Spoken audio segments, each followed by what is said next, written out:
गौतम बुद्ध की जन्मक था। जैसे ही गौतम गर्भस्थ हुए उसी क्षण 32 प्रकार की दैविक घटनाएं घटित हुई थी, जिनमें भूचालच, 10,000 लोगों में अचानक रोशनी का फैलाव और नरक की अग्नि का शमन उल्लेखनीय है।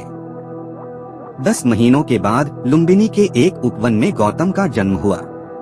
कहा जाता है शिशु के जन्म 4 महाब्रह्मों द्वारा बिधाई गई स्वर्णजाल में हुआ था तथा दैवी बारिश में उनका स्नान हुआ था। जन्म लेने के साथ ही शिशु ने 7 पग बढ़ाए थे और सिंहनाद करते हुए स्वयं का परिचय लोकनाथ के रूप में दिया था। जिस दिन गौतम का जन्म हुआ था उसी दिन बोधि वृक्ष, राहुल माता, यशोधरा, अश्व, सारथी, धन्ना, उनका हाथी और 7 प्रकार के बहुमूल्य कोष भी उत्पन्न हुए थे। महामाया का स्वप्न सिद्धार्थ गौतम की माता महामाया और कपिलवस्तु के राजा शुद्धोदन की धर्मपत्नी शक्यवंशीय अंजन की पुत्री थी, जो देवदह के प्रमुख थे। उनकी माता का नाम यशोधरा था, किंतु थेरी गाथा उच्चकथा के अनुसार उनके पिता का नाम महासुपबुद्धा था और अवदान कथा के अनुसार उनकी माता का नाम सुलक्षणा था।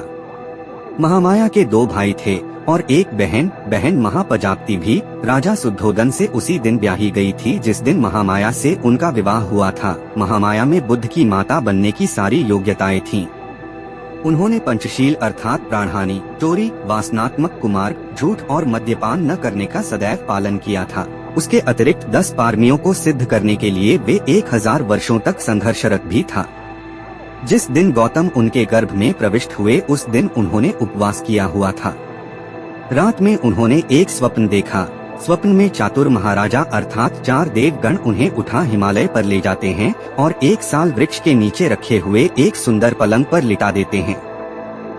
तब उन देवों की पत्नियां आती हैं और उन्हें अनोत्तत सरोवर में वहां स्नान कराती हैं। फिर वे उन्हें दिव्य परिधान धारण करा एक अद्भुत स्वर्ण प्रासाद की दिव्य शैया पर लिटा देती हैं।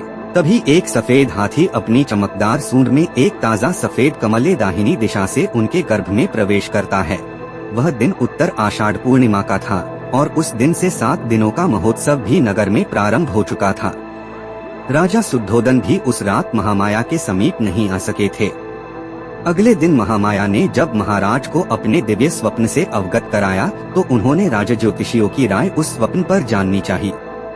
ज्योतिषियों ने कहा था, रानी के गर्भ में प्रविष्ट बालक या तो चक्रवर्ती सम्राट बनेगा या बुद्ध।